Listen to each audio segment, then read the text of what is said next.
Next is we're going to be bringing Henry Griner up, and as you all kind of heard, I've heard many times in the room this morning, this afternoon, I wish I could find a Henry. Where do I find a Henry at?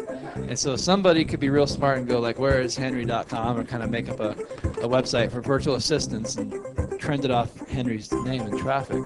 But we met, Henry and I met at a seminar. It had to be my first, actually we didn't meet at a seminar, or did we?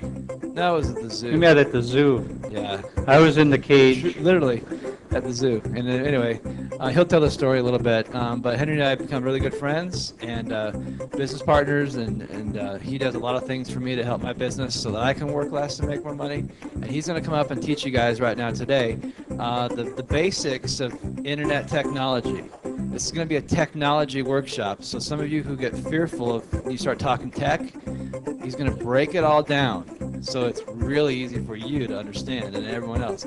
Some of you who already know internet stuff and technical stuff, this is going to be a great review for you. Those of you who are beginners and just getting started, get prepared to be wowed. So would you all put your hands together and welcome Henry Griner to the stage. So I want to talk about some of the tools and systems needed for online marketing. And I'm going to get into a little bit of a workshop format here. We'll do more of it later today, and then I think, two sessions tomorrow. So some of the detail that we'll get into, we'll pick up on some of these areas more. This is just a small spattering of the things, of the systems, and the terminology, the places, the tools, and so on that make people lots of money on the internet. So what I want to do is just kind of run through the basic stuff about how to register a domain name, getting a hosting account set up, focusing more on the creation of a personal blog,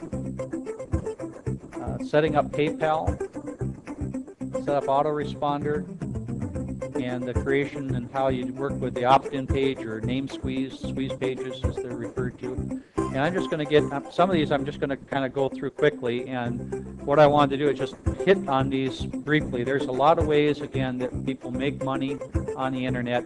Not everybody uses all of these tools, but this is pretty standard that you need most of these when you're starting off.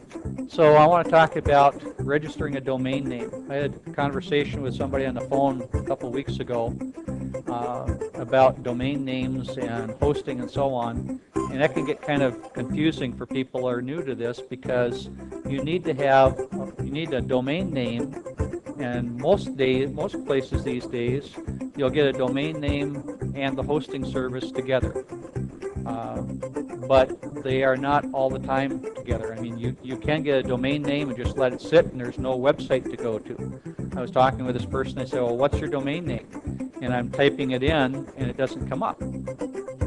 And so I'm trying to explain to them, well, okay, so what are you going to do with that domain name? Well, I'm building a website, but you don't have it hosted anywhere yet. The company that I'm using, I've been with them for about 4 or 5 years, and I'll take you in and show you that website here in a little bit, but it's missionsprings.net is the site.